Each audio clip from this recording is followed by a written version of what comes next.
Good day, ladies and gentlemen. This is the second time I'm going to record this video because I just had my microphone settings messed up and it was inaudible. Anyway, I'd like to talk today about the red pill, the blue pill, the black pill, and the white pill. Don't mind my new surroundings. I've had to move where my studio was in my basement because I've got a new sound booth set up that I'm going to use for audiobook recording and all these kinds of things. So now I'm in my workout room and I'm in the same room where I used to be, but I had to change things around. And anyway, the sound might be a little bit more echoey because I'm not in that treated environment like I was. And you can see the bench press behind me. I was actually using that to do, I was doing curls with my pinkies, if you're wondering. I'm just kidding. And you can see my circuit board, my electronic motherboard or circuit board on the wall behind me there, and my chin-up bar and whatever. Actually, just over there to right there, you can see behind there, there's a crucifix that I look at when I'm working out, because why not look at the crucifix when you're working out? Because the pain of the lifting is not nearly as intense as the pain of the cross.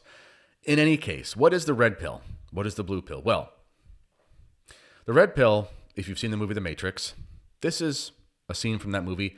It's really just another version or a modern version of the allegory of the cave from Plato. Basically, you live in a world that is an illusion. You live in a world that everything they tell you is not the case, and you take the red pill. You get out of the cave, as Plato would say, and you can see things for what they truly are. On the other hand, you can take the blue pill, which is you recognize that there's a potential that everything is bad and wrong and whatever, a lie, but you just take the blue pill to stay in the cave, to stay in the matrix. The blue pill is a lot easier, but you have to reject truth in order to be in the world of blue pill. But it's fine. Ignorance is bliss, as they say. You know, you could just go along with CNN, you could just go along with the CBC, and you could just take all the things Pope Francis says and explain them away and call everybody a schismatic for believing differently than you, and just live in that happy-go-lucky world of, you know, everything the Pope says he's a divine oracle or whatever. This is the blue pill. This is living in a fantasy land. But it's easy to live in a fantasy land because there's no consequences in a fantasy land.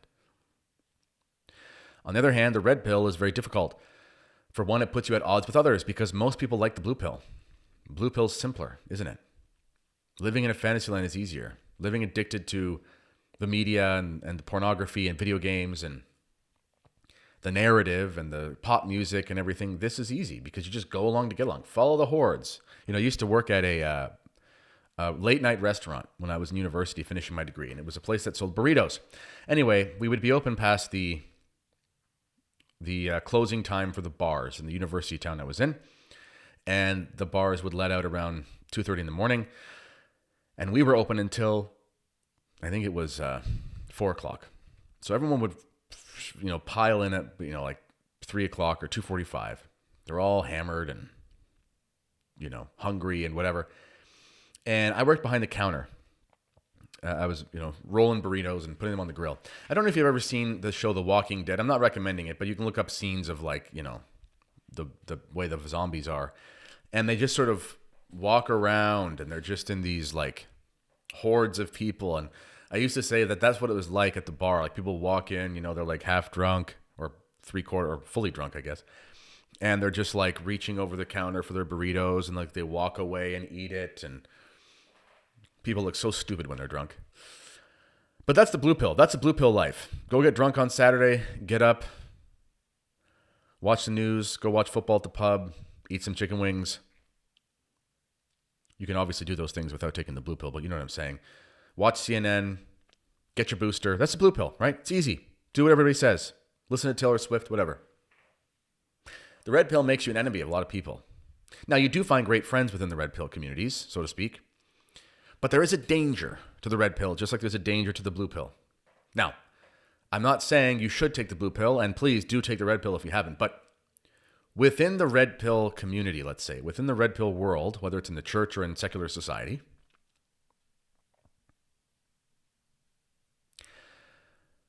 there is a danger of a type of Gnosticism. And I'll explain what I mean.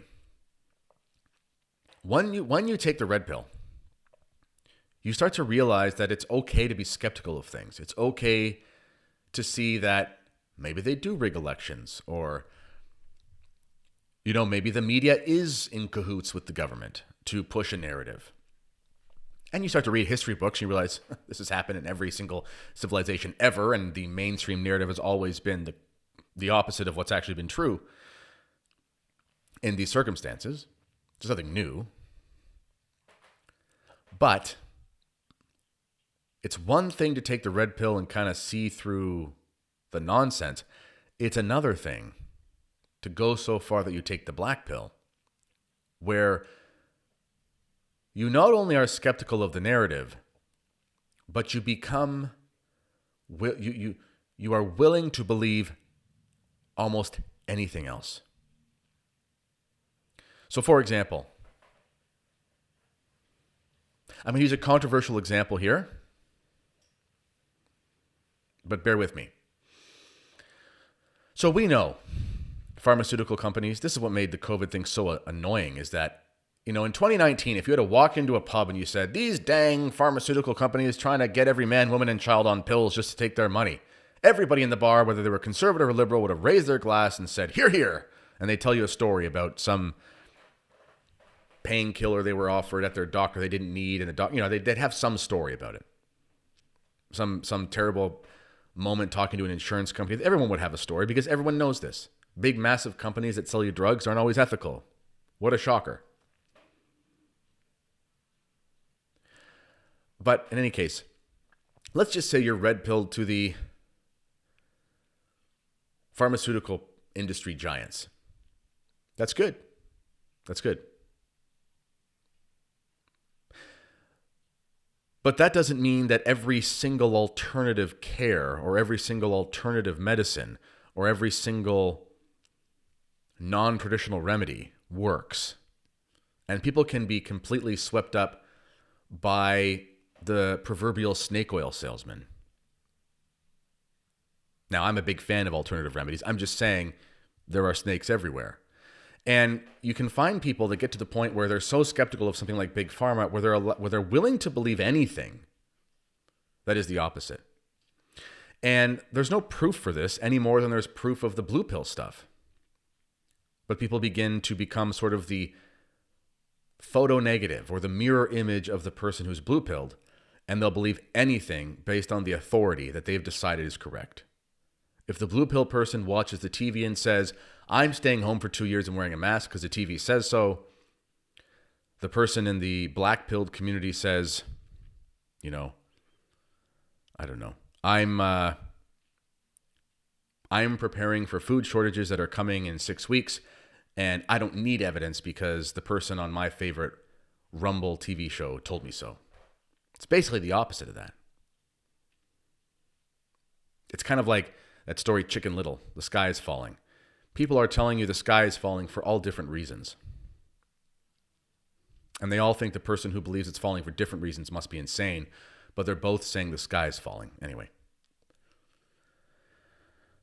So the black pill is like an extension of the red pill, but it becomes, as I said, something like a Gnosticism where they reject any counter narrative. You find this in the conspiracy world where, yes, it's good, people are red-pilled, but you try to say, well, I don't really think that thing that they reported on the whatever website, mainstream news, was a lie because it's kind of just an objective fact. I mean, it seems like they were just, showing you footage of a building burning and a guy was standing outside saying, here I am in New York and this building is on fire.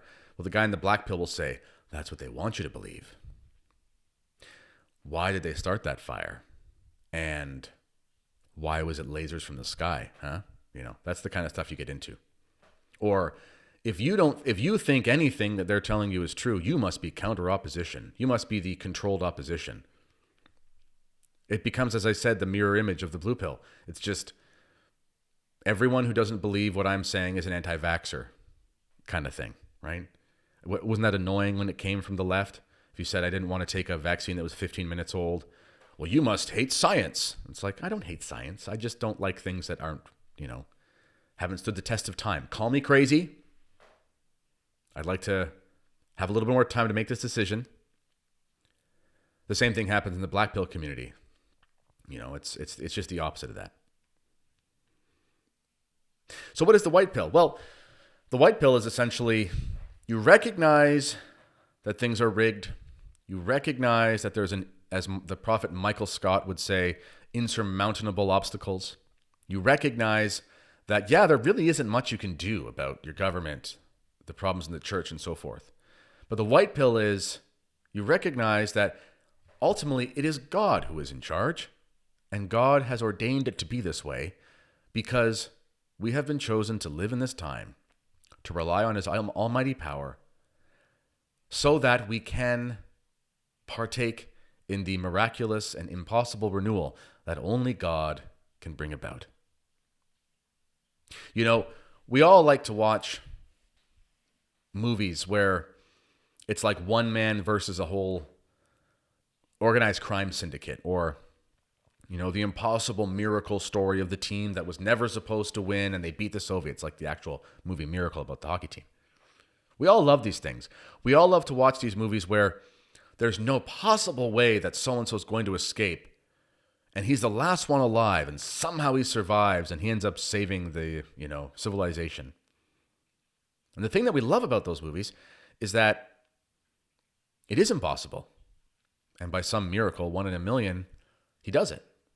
And we are enamored with his zeal, his unflinching desire to never give up.